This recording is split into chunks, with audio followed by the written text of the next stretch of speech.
Hello everyone, देखिए अब question number second ये हम कर रहे हैं इक्वेशन ऑफ कॉन्टिन्यूटी और बर्नौलीज थ्योरम के ऊपर। देखो क्वेश्चन नंबर सेकंड में क्या कहता है a fluid of density 800 kg per metre cube flowing steadily in a tube of varying cross section at point A and area is 4 centimetre square, ठीक है। एंड एट पॉइंट बी कितना है, area 2 centimetre square है। If velocity at point A is 10 centimetre per second, then find the velocity at point B, rate of flow and difference in pressure at A and B. देखो steadily in a tube कह रहा है, flow कर रहा है, ठीक है। और उसमें एरियाज भी यहाँ पर आपको बता दिए हैं। और इसमें एक चीज़ आप यहाँ ये चीज़ भी ऐड कर सकते हो कि ये किस पे है, सेम हॉरिजॉन्टल लेवल पर है, ठीक है। एट सेम हॉरिजॉन्टल लेवल पर हैं ये। तो अगर इसके लिए हम डायग्राम बनाएंगे तो कैसा बन जाएगा, देखो वो कह रहा है ए पॉइंट पर है एरिया 4 और बी पर कितना है 2 है। तो यानी कि एरिया ए पॉइंट पे बड़ा बना देंगे थोड़ा सा, ठीक है, और बी पॉइंट पे छोटा बना देंगे एरिया, ठीक है। इस तरीके से ये ट्यूब बना दी हमने, ठीक है। तो यहाँ पर ये पॉइंट है हमारा ए और ये पॉइंट है हमारा बी, ठीक है। और सेम हॉरिजॉन्टल लेवल ही है ये। और यहाँ पर जो एरिया है यानी कि ये जो A1 है आपके पास, that is a 4 centimetre square, और B पर जो एरिया है that is A2 is 2 centimetre square, ठीक है। वेलोसिटी एट पॉइंट ए पे ऐसे जा रही है वेलोसिटी ये वाली V1।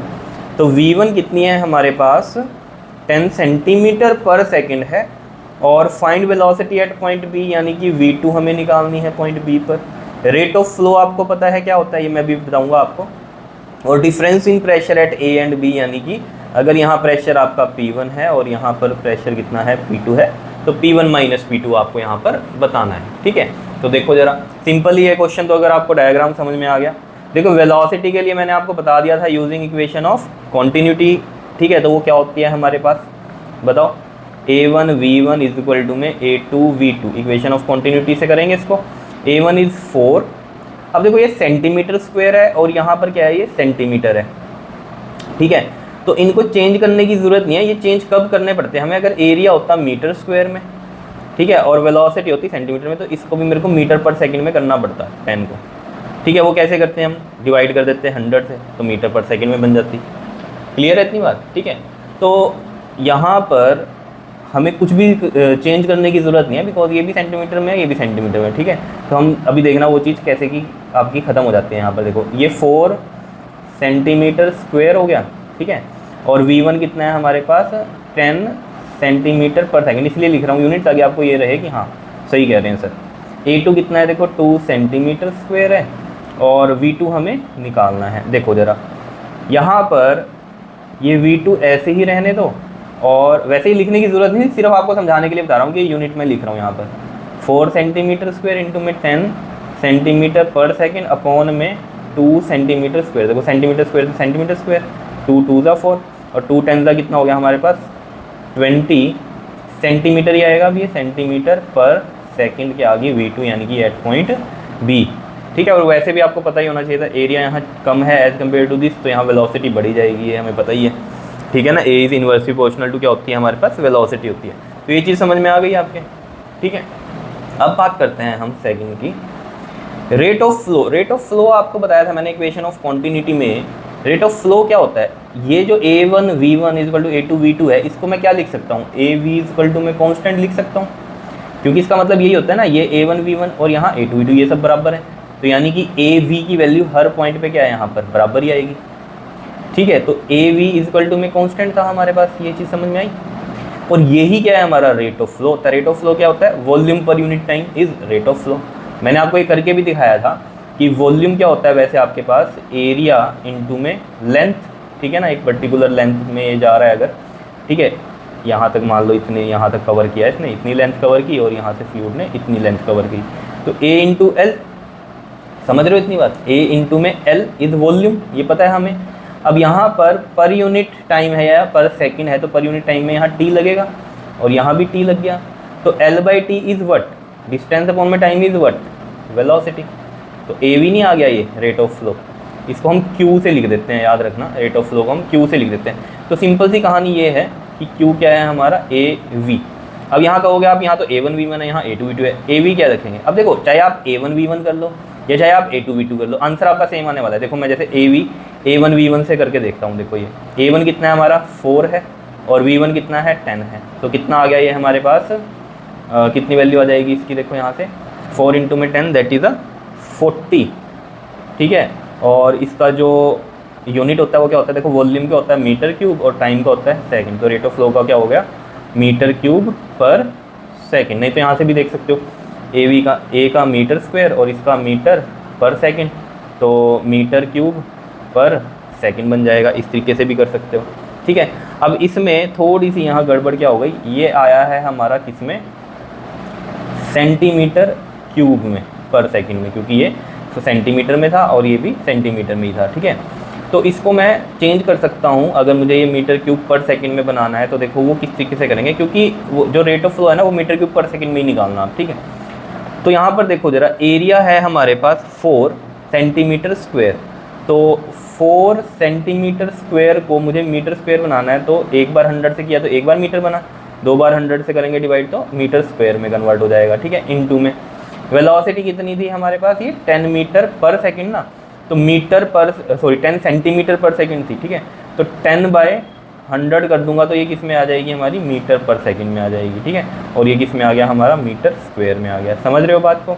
तो देखो जरा, अब ये 1 0 से ये 1 0 कट गई, तो ये 4 इंटू में नीचे 10 की पावर कितना है 5 बन गया ये, और ऊपर आ गए 10 की पावर -5 बन जाएगा मीटर क्यूब पर सेकंड। तो ये आपके पास इसका आंसर बन जाएगा, ठीक है।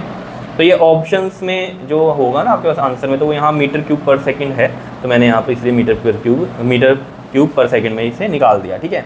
अब इसी को अगर आप A2 V2 से करना चाहते हो तो तब भी आ जाएगा आपका आंसर। देखो A2 मैं सिंपल सेंटीमीटर क्यूब पर सेकंड वाला करके दिखाता हूँ आपको यहाँ से। देखो ये है A2 2 और V2 कितना निकला है 20, तो 20 इंटू 2 40, यही निकल जाएगा सेम। और चेंज करके करोगे तब भी यही आएगा आपके पास आंसर। समझ में आ गई होगी बात या नहीं, बताओ कोई दिक्कत इसमें, ठीक है। अब इसको डायरेक्ट यहाँ से भी चेंज कर सकते थे आप। देखो 40 सेंटीमीटर क्यूब पर सेकंड है ना, सेंटीमीटर क्यूब है तो एक बार सेंटीमीटर को मीटर में चेंज करना है तो 100, 2 बार करना है तो 2 बार 100, 3 बार करना है तो 3 बार 100, तो ये मीटर क्यूब पर सेकंड बन गया। अब देखो 1 0 से 1 0, ये वही बन गया 4 इंटू में 10 की पावर, ये नीचे क्या है 5 बन जाएगी, 1 2 3 4 5, ऊपर जाके -5 बन जाएगी। तो ये ऐसे भी कर सकते हो, ठीक है। बेसिक फंडे हैं ये तो मैथ्स के जो आपको आने चाहिए, ठीक। अब बात कर लेते हैं हम third, difference in pressure eight point A and B की। तो सेम हॉरिजॉन्टल लेवल की यहाँ पर बात हो रही है H1 H2, क्योंकि यहाँ गिवन नहीं था इसलिए हमने ये कंसिडर कर लिया था सेम हॉरिजॉन्टल लेवल, ठीक है।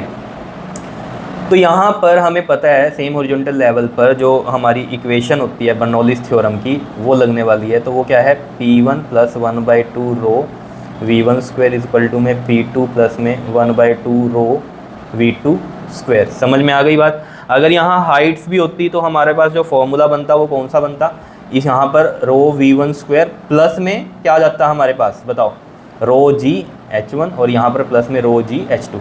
लेकिन सेम हॉरिजॉन्टल लेवल पे H1 H2 सेम हो गई तो वो वैल्यूज़ कट जाती हैं, तो सिंपल ये 2 वैल्यूज़ रहती हैं यहाँ पर। क्लियर। तो बस अब कर दो, यहाँ पर आप निकाल सकते हो। देखो किस तरीके से निकलेगा। देखो डिफरेंस इन प्रेशर है ना, तो ये P1 इधर है और ये P2 इधर आके माइनस का P2 हो जाएगा। अब इधर क्या है 1/2 रो V2 स्क्वायर, ये इधर जाके माइनस हो जाएगा 1/2 रो V1 का स्क्वायर, तो ये आ जाएगा आपके पास 1/2 रो V2 का स्क्वायर माइनस में V1 का स्क्वायर। तो देखो ज़रा ये सोल्व कर लो। 1/2 रो है हमारा 800 kg पर मीटर क्यूब, ठीक है। और जो यहाँ पर अब आपके पास V2 और V1 है, ये देखो यहाँ V2 की जो वैल्यू आई है वो आई है हमारी 20 सेंटीमीटर पर सेकेंड, और जो V1 की वैल्यू गिवन है वो है 10 सेंटीमीटर पर सेकेंड। और यहाँ पर आपको पता ही है जो हमारे पास डेंसिटी दी हुई है वो किलोग्राम पर मीटर क्यूब में दी हुई है, ठीक है। समझते हो ना, किलोग्राम पर मीटर क्यूब में दी हुई है। तो यहाँ पर भी ये फिर मीटर में होना चाहिए, उधर मीटर क्यूब है तो इधर भी मीटर में होना चाहिए सर। तो सिंपल है, 100 से इसको डिवाइड करो, 100 से इसको डिवाइड करो, तो V2 कितना आ जाएगा 20/100, ठीक है। दैट इज़ 2/10, या फिर कितना हो जाएगा ये आपके पास 2/10 हो गया तो 1/5, ठीक है। और 1/5 का मतलब क्या है, 1/5 हो गया ना, और 1/5 का मतलब क्या है 0.2, डिवाइड करोगे 1 को 5 से तो 0.2, 5 2 10 पॉइंट लगेगा लेकिन बीच में, ठीक है। पता ही है ये तो। V1 के लिए भी 10/100 करोगे तो ये मीटर पर सेकंड में आई है। ये भी कितना हो जाएगा 1/10 यानी कि 0.1 मीटर पर सेकंड। पता है ना 1/10 है तो नीचे 10 आ गया तो पॉइंट लगेगा यहाँ इस तरीके से। समझते हो ना ये बात? बताओ। ठीक है, ये तो सब पता होंगी बातें आपको। तो देखो 1/800 ये v2 कितना हो गया हमारे पास, देखो 0.2 का स्क्वायर माइनस में v1 कितना हो गया हमारे पास 0.1 का स्क्वायर, इस तरीके से आ गया। ठीक है, अब देखो ज़रा ये कितना हो जाएगा, ये 2 4 का, तो ये 400 हो गया। और यहाँ पर देखो ज़रा 0.2 का स्क्वायर कितना हो जाएगा 0.04 और 0.1 का स्क्वायर 0.01। देखो कैसे करते हैं इसको। देखो 0.2 का स्क्वायर है मतलब 0.2 को मल्टीप्लाई करेंगे, 2 2 4 और पॉइंट कितने के बाद लगेगा 1 2, तो 1 और ये 2 2 के बाद पॉइंट लग गया। 0.1 0.1 1 को 1 से करेंगे 1 मल्टीप्लाई हो गया आएगा। ठीक है, अब यहाँ पर पॉइंट की 1 और ये 2 2 छोड़ के तो इधर भी 2, इस तरीके से आ जाएगा पॉइंट। समझ में आई? तो इस तरीके से मल्टीप्लाई करते हैं। 0.04 में से 0.01 माइनस करोगे तो कितना आएगा, ये 3 0.03 आएगा। तो 400 इंटू में 0.03 और 400 इंटू में ये कितना हो जाएगा 3/100, पॉइंट हटाएंगे तो, और 2 0, ये कितना आ गया आपके पास, ये 12 न्यूटन पर मीटर स्क्वायर का क्या आ गया हमारे पास, ये बताओ प्रेशर डिफरेंस आ गया। ठीक है, न्यूटन पर मीटर स्क्वायर ही यूनिट होते हैं प्रेशर के, इस वजह से ये किया। बताओ जी, समझ में आ गया क्वेश्चन? ठीक है, सिंपल ही थी कहानी, कुछ भी मुश्किल नहीं था। इस क्वेश्चन में नई चीज़ क्या थी आपके पास, रेट ऑफ फ्लो वाली थी। ठीक है, तो रेट ऑफ फ्लो वाली हमने आपको बात बता दी, कर लोगे इसको। ठीक है, अब नेक्स्ट वीडियो में हम इसका नेक्स्ट क्वेश्चन करते हैं, वो जरूर देख लेना। क्लियर? ओके जी, थैंक यू।